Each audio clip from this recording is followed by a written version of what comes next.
Welcome to the Add Custom Domain tutorial. Using a custom domain makes your emails look professional and builds trust with your audience.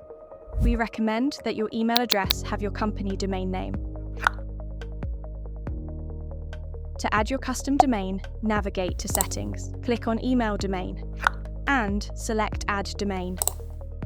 Enter your custom domain name and click Next Step.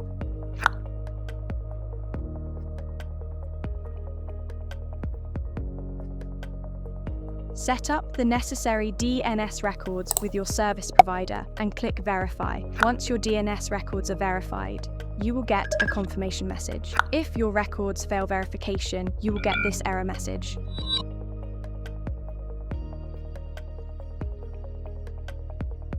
Set up SSL to secure your website and links. Once verified, your custom domain will be listed on the email domain page for your email campaigns. To know more, visit Netcore documentation. Thank you and stay tuned for more updates.